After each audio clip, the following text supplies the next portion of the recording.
Hello everyone, আজকে আমি তোমাদের কাছে সোলো লেভেলিংয়ের চ্যাপ্টার 12 মানে এপিসোড নাম্বার 12 পুরো ডিটেলস একদম প্রথম থেকে শেষ পর্যন্ত ভালো করে জানিয়ে দেবো। এপিসোড 11-এর অল্প একটু রিক্যাপ দিয়ে দিই। তোমরা তো সবাই এপিসোডটা দেখেছো। একদম শেষে যখন অ্যান্ড কুইন মারা যায় তখন এসেছিল বেরু দি অ্যান্ড কিং। তারপর সে একে একে সবার হাত পা বুক সব কিছু চিড়ে দিচ্ছিল।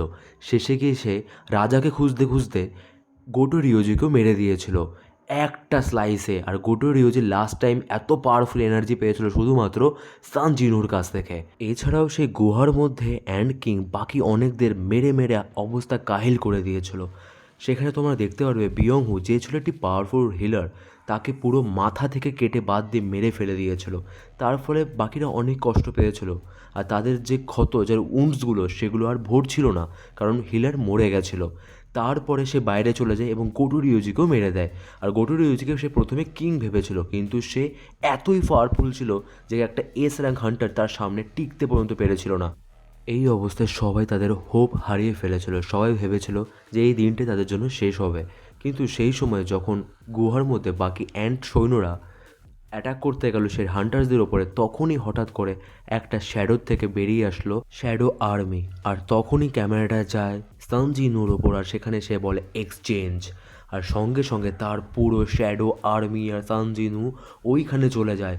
এই পর্যন্তই আমাদের দেখানো হয়েছিল। আর এই সিনটা সত্যি একদম গুজবাম্প দিয়ে দেয় সবার। একদম মারাত্মক সিন ছিল এটা। এরপরের থেকে স্টার্ট হয় এপিসোড নাম্বার 12, মানে আসল জেজো আইল্যান্ড আর্ক, যেখানে সানজিনুর অসীম পাওয়ার আমরা দেখতে চলেছি, যেখানে সবাই তাকে দেখে অবাক হয়ে যাবে।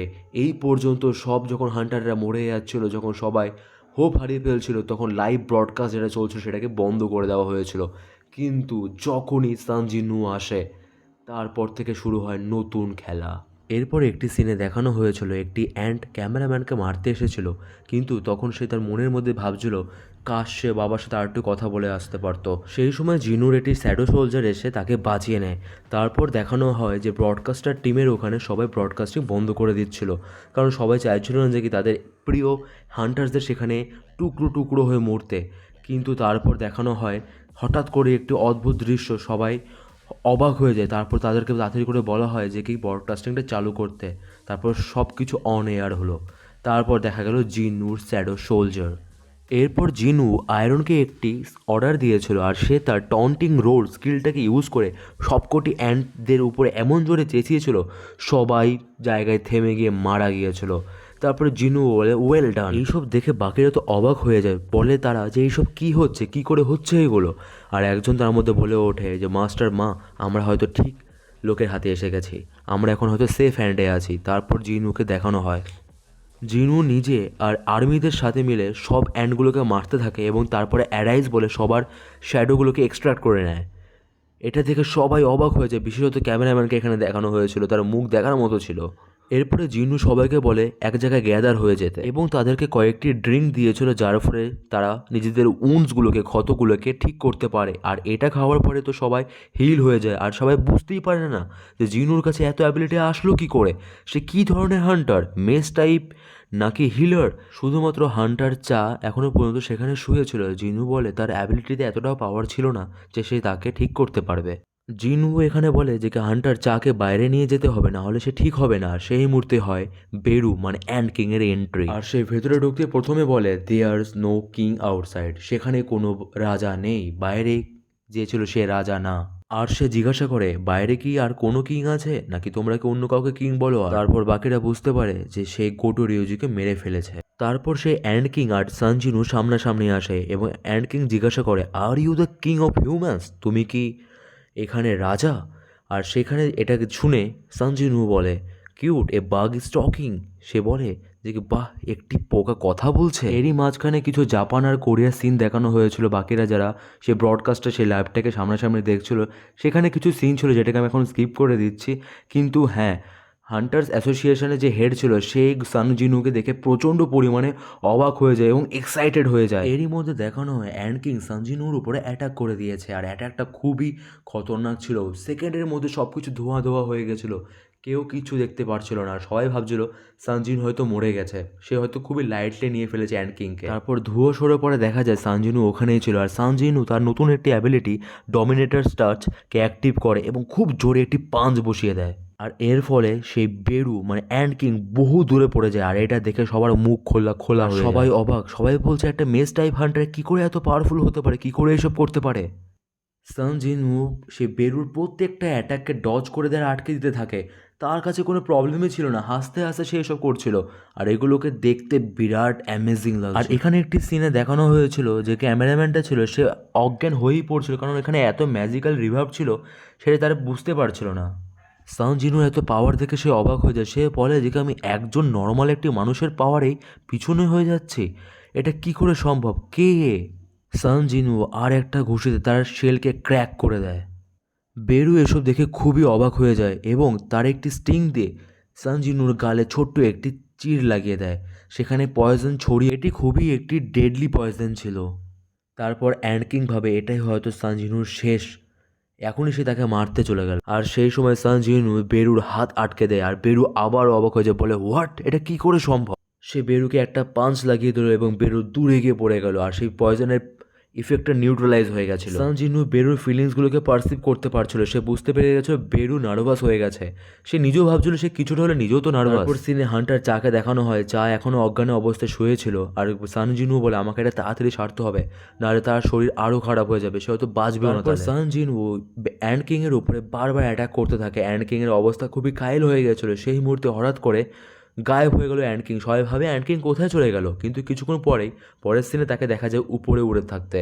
সে বুঝতে পেরেছিল একে পয়জন দিয়ে আর গায়ের জোরে হারানো সম্ভব হবে না, তার জন্য সে নিজের আসল পাওয়ার মানে স্পিড সেটাকে ইউজ করে তাকে হারাতে চেয়েছিল। এরপরে দেখা যায় বেরু তার ফুল স্পিডে সান জিনুকে অ্যাটাক করতে আসে, কিন্তু সে ইজিলি ডজ করে দেয়, এতে সে আবার অবাক হয়ে যায়, কারণ এত স্পিড সে কোনো দিনও ভাবেনি যে কোনো একটি হিউম্যানের হতে পারে।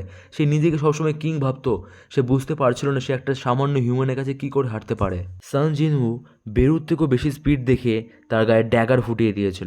সান জিনু ভাবে সে হয়তো ডেমন মোনার্কের থেকেও পাওয়ারফুল, অথবা সেরকম সেম লেভেলের পাওয়ারফুল, আর সে জানে সে আগের থেকে এখন অনেক বেশি পাওয়ারফুল হয়ে গেছে, তাই সে তার ড্র্যাগার দিয়ে তার গায়ে এক্সোস্কেলিটনটাকে পুরোপুরি ভেঙে দেয়, আর সেটা সঙ্গে সঙ্গে ভেঙে গেছিলো। আর সে তার অ্যাবিলিটি ক্রিটিক্যাল হিট দিয়ে বারবার অ্যাটাক করতে থাকে, এবং এর ফলে ক্রিটিক্যাল হিট আপগ্রেড হয়ে গিয়েছিল ক্রিটিক্যাল চেন, এটি ছিল এর লাস্ট ফর্ম। আর সেই মুহূর্তেই একেবারে বেরু সেখান থেকে উড়ে পালিয়ে যায় এবং সে তার অ্যান্ট আর্মিকে বলে অ্যাটাক করতে। আর এরপরে তো কিছু বলারই ছিল না, সান জিনুর কাছে ছিল তার থেকেও বেশি powerful army, shadow army, easily সেই অ্যান্ট আর্মিকে শ্যাডো আর্মি খতম করে দিয়েছিল। আর তারপরে জিনু ডাস্ককে বলে তার অ্যাবিলিটি ইউজ করতে, আর সে বলে দিয়েছিল যে কোনো হিউম্যানের জন্য কোনো ক্ষতি না হয়। তারপর ডাস্ক তার skill হাইম of the giant active করে এমন এক পাওয়ারফুল আগুনের গোলা ফেলে, সেটা সেই পর্বত থেকে চিরে বাইরে বেরিয়ে গিয়েছিল। এসব দেখে বেরু খুবই পরিমাণে অবাক হয়ে যায় এবং ভাবতে থাকে এটা কি করে সম্ভব, সে কি করে হেরে যাচ্ছে। সে নিজেকে নিজে প্রশ্ন করতে থাকে কেন আমি হারছি। এরপরে বেরু সেখান থেকে পালিয়ে যাওয়ার চেষ্টা করে, কারণ সে বুঝতে পেরেছিল সে কোনো মতেই সান জিনুকে হারাতে পারবে না। আর বেরু এমন একটা মোনার্ক ছিল, সে ইউজ করতে পারতো তার এনিমিদের অ্যাবিলিটি, যাকে সে মেরে খেয়ে ফেলেছে তাদের অ্যাবিলিটি সে ইউজ করতে পারতো। এখানে বিয়ংগুয়ের অ্যাবিলিটি সে ইউজ করেছিল হিল করার জন্য। সান জিনু তার স্কিল ডমিনেটর টাচ ইউজ করে তাকে নিচে এনে ফেলে। অবশেষে ক্রিটিক্যাল চেন এই পাওয়ারটাকে অ্যাক্টিভ করে সে মেরে ফেলে বেরুকে। বেরুকে মারার ফলে তার লেভেল আপ হয়ে গিয়েছিল। সেই মুহূর্তে মিস্টার বিগ সান জিনুকে ডেকে বলছিল চায়ের অবস্থা খুবই খারাপ হয়ে গেছে, তাকে এখনই কিছু না কিছু করে বাঁচাতে হবে। এই সময় সে শ্যাডো এক্সচেঞ্জ ইউজ করতে পারতো না, কারণ সেটা কুল ডাউন চলছে, আর সে জানে না শ্যাডো এক্সচেঞ্জে সে অন্য কাউকে নিয়ে যেতে পারবে কি না, কতজনকে নিয়ে যেতে পারবে সেটাই জানতো না, তার জন্য সেটাকে ইউজ করতে পেরেছিল না। যদি সান জিনু কাইজেলে করে উড়ে গিয়েও খোঁজার চেষ্টা করতো কাউকে, তাহলে অনেক লেট হয়ে যেতে পারতো, তাহলে হান্টার চা হয়তো তখনই মরে যেত।